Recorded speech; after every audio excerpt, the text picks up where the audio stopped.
Siendo así, vamos a dar paso a la segunda presentación de esta mañana, a cargo de nuestro querido amigo Arturo Cérvulo Vázquez. Él es un investigador, inmunólogo, doctor en ciencias, SNI, investigador nacional, y actualmente se desarrolla en el Hospital General de México, en la línea de investigación perinatal, y él nos va a hablar de la respuesta inmunológica en embarazadas, particularmente haciendo algunas puntuaciones en mujeres que desarrollaron o que se contagiaron de influenza y o COVID. Le damos la palabra al doctor Arturo Cérvulo. Gracias, doctor Briones, por esta presentación y con el permiso del vicepresidente de la Academia Nacional, doctor Carrillo Esper. La respuesta inmunológica en embarazadas, específicamente en influenza y en COVID-19, yo creo que nos atrae a todos y nos da mucho que pensar, ¿verdad? Esta primera gráfica que les muestro es un resumen desde los primeros inicios, desde abril del 2020 hasta más o menos finales, noviembre, diciembre del 2023. Ya no grafiqué lo siguiente, pero nuestra situación actual es de que ya no tenemos esta emergencia de muertes maternas por COVID-19, pero noten cómo en los dos primeros años, 2020 y 2021, tuvimos una gran cantidad de muertes maternas por COVID-19. Entonces, fue muy relevante, ¿no? Luego pasó que se han retirado estas muertes y seguramente es por muchas razones, ¿no? Entre ellas, una nueva variante, la vacunación, y que ahora estamos más preparados para atender a las mujeres que llegan con cuadros respiratorios y que solicitan la atención, ¿no? Las mujeres embarazadas están especialmente en un estado inmunológico muy particular que llamamos tolerancia inmunológica del embarazo, donde hay muchos mecanismos que son redundantes y que llevan a permitir que nuestra madre no nos rechace inmunológicamente en el útero, porque somos un reto semialogénico, pero también que podría ser potencialmente dañino, ¿sí? Cada uno de nosotros, pero también que representamos cada uno de nosotros la perpetuación de la especie. O sea, la siguiente generación, el empuje biológico que nos permite seguir como especie en este mundo. Eso es un evento biológico extremadamente importante, ¿no?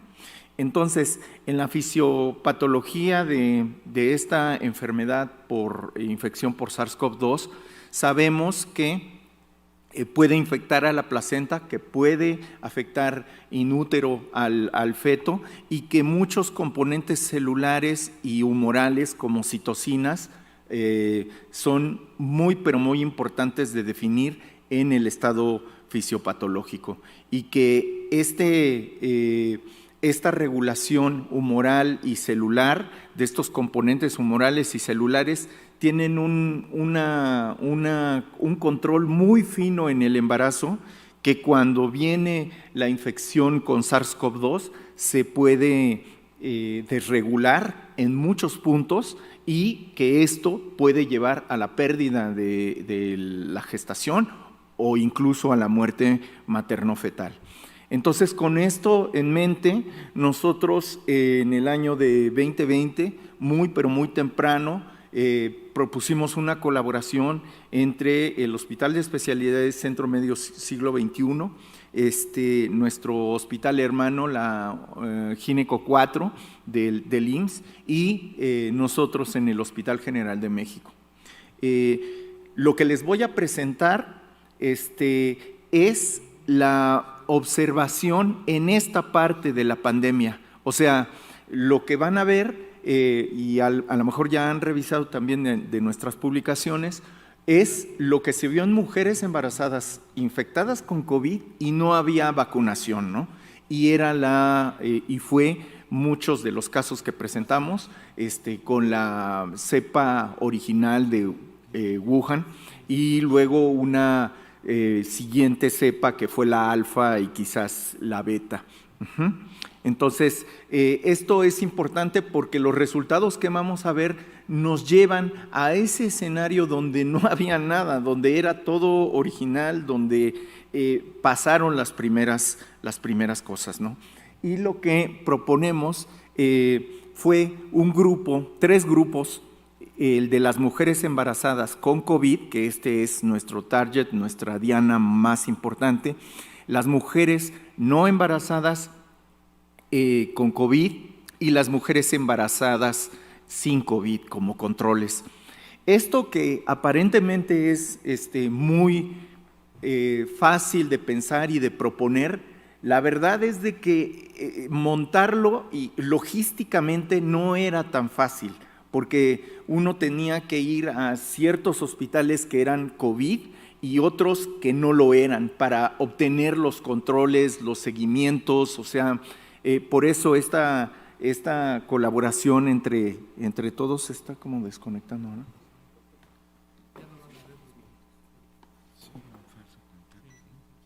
Es el cable.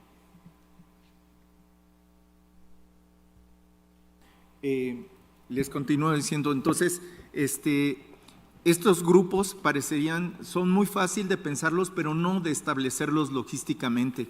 Y eso ya habíamos tenido una experiencia desde la pandemia del 2009 con influenza.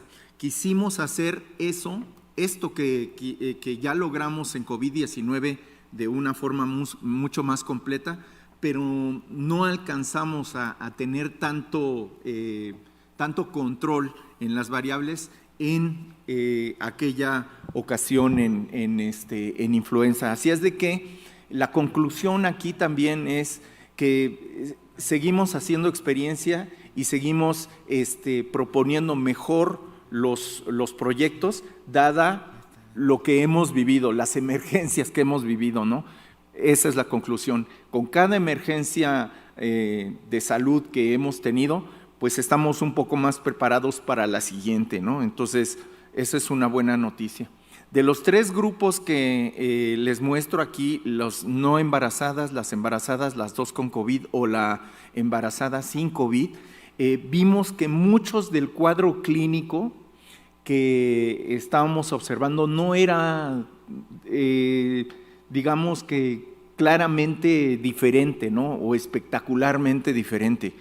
Sí había manifestaciones respiratorias, taquicardias, taquipneas, y la presencia de comorbilidades. Tratamos de controlar todo eso para que las variables mayores clínicas estuvieran controladas y que nos dijeran más acerca de los mecanismos celulares que estaban participando en este grupo. Primero les voy a mostrar qué es lo que ocurrió en la parte de citocinas, en esa llamada tormenta de citocinas que todo mundo todavía tenemos en la cabeza, ¿no?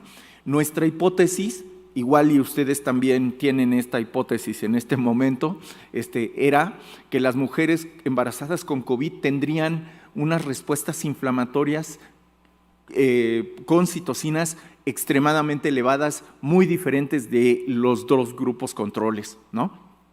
De hecho, estarían más elevadas que las mujeres con COVID, pero sin embarazo, ¿no? Por la gravedad que esto representa en esta mujer embarazada con una condición inmunológica muy particular.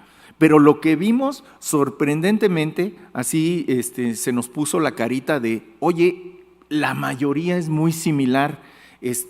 Cuando pudimos contar una N de 5 y una N de 6 en estos 2 grupos, vimos que un montón de citocinas eran muy similares y dijimos, a lo mejor es un sesgo, eso no está pasando, eso va a ir cambiando conforme aumentamos el número de observaciones.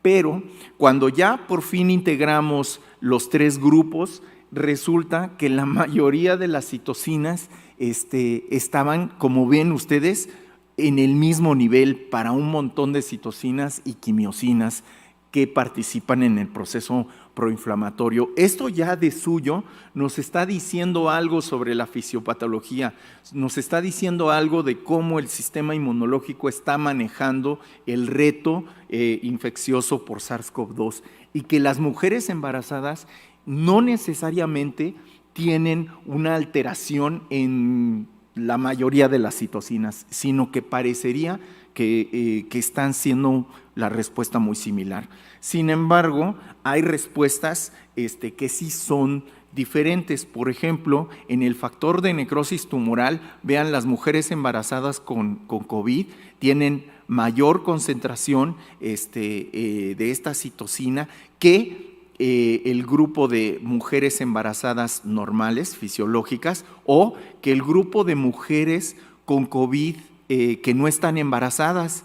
Aquí sí se reforzaría la hipótesis de muchos de nosotros de que la mujer embarazada está en mayor problema para controlar el reto por SARS-CoV-2.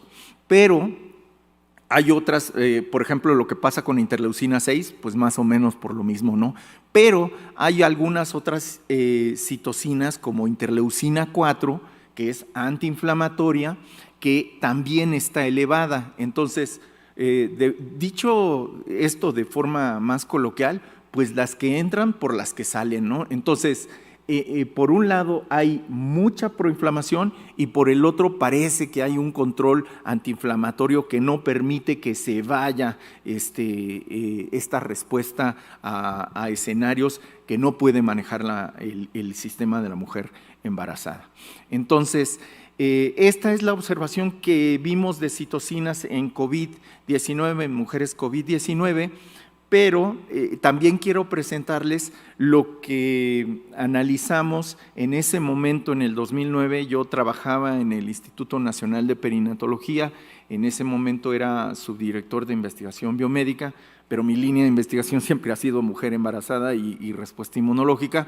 Entonces se nos presentó la emergencia sanitaria con influenza y propusimos un proyecto que nos apoyó CONACYT y que buscamos también la colaboración con nuestras instituciones hermanas. Siempre hemos trabajado de la mano con Centro Médico Nacional, y lo que vimos en ese momento, fíjense, aquí están las mujeres embarazadas, las mujeres sanas sin embarazo, las mujeres sanas con embarazo, las mujeres que tenían una gripita tipo influenza o tenían gripa tipo influenza, influenza-like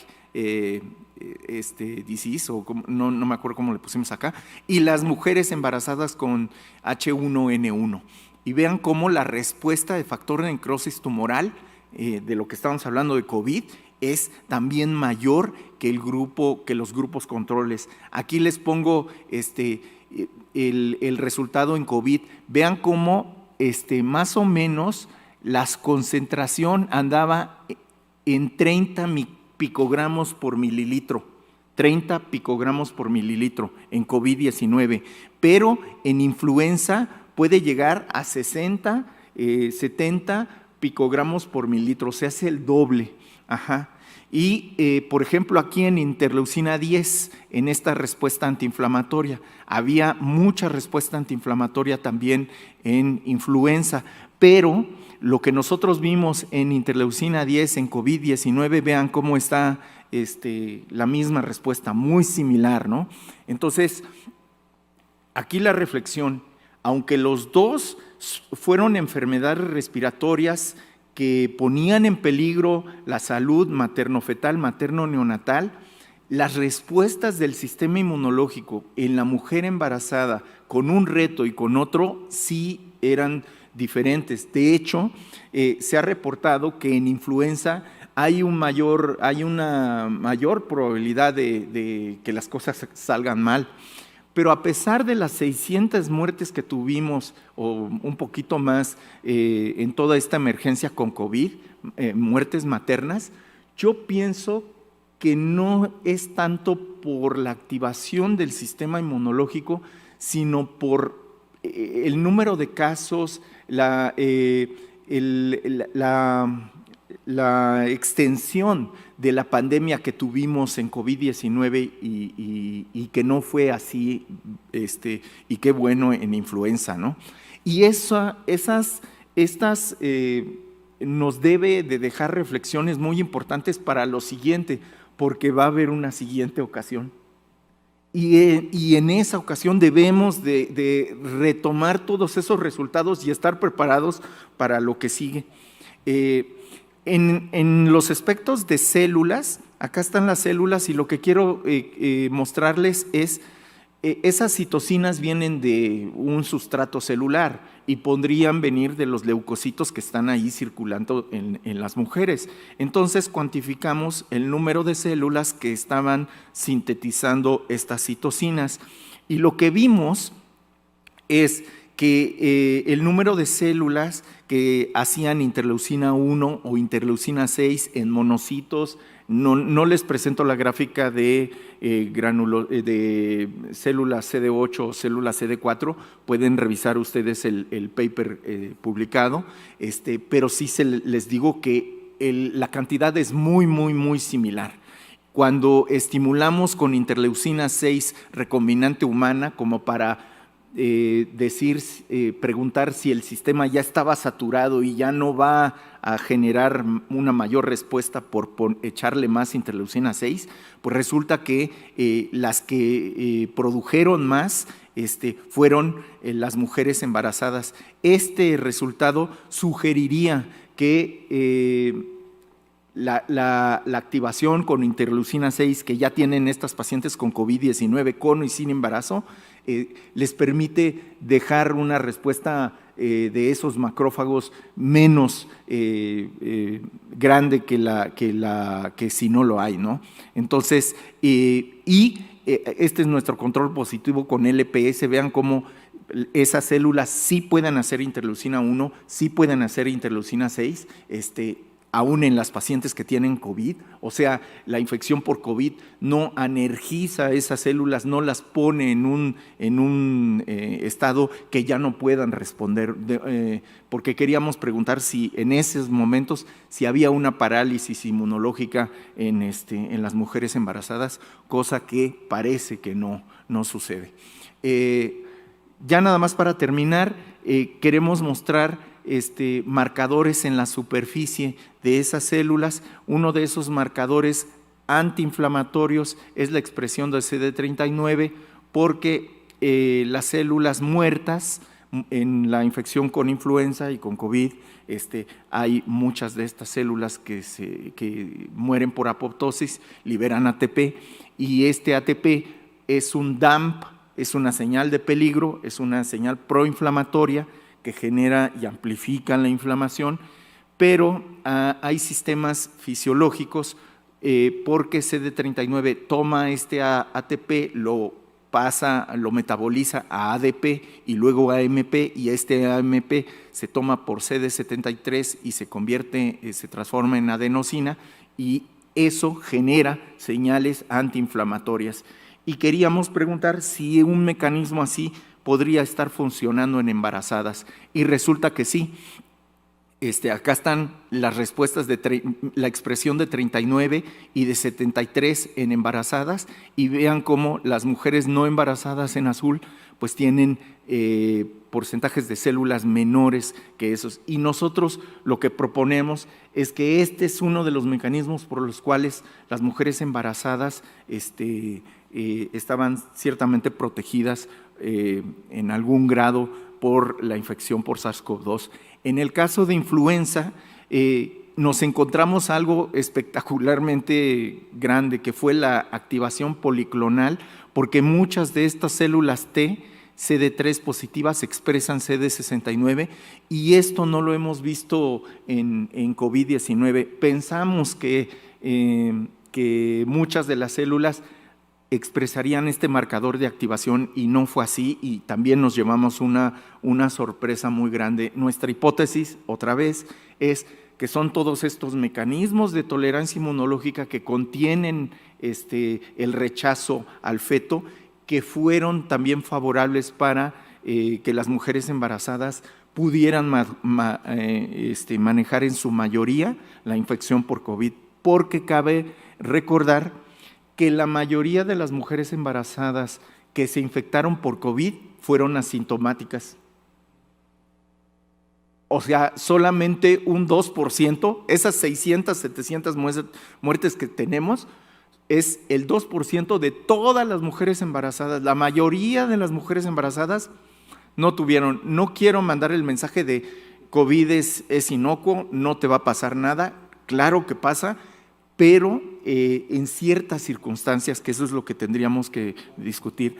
No quiero ocupar más tiempo, solamente agradecer a un gran grupo de profesionales. Sí quiero mencionar específicamente al doctor Oscar en la Gineco 4, el director de Gineco 4, nuestro amigo el doctor Constantino López aquí en Centro Médico Nacional, y nuestra líder en el Hospital General, la doctora Guerrero, académicos todos de esta corporación. Bueno, no sé si el doctor Oscar. Y en influenza, todo ese grupo también de estudiantes, de gente que nos ayudó. Aquí no apareció. Sí, ahí está. La foto de nuestro querido amigo y jefe, el doctor, ahí se me fue el nombre, Isibasi, el doctor Armando Isibasi, que en paz descanse. Gracias por su atención. Estaré listo para sus preguntas, para responder preguntas posteriormente.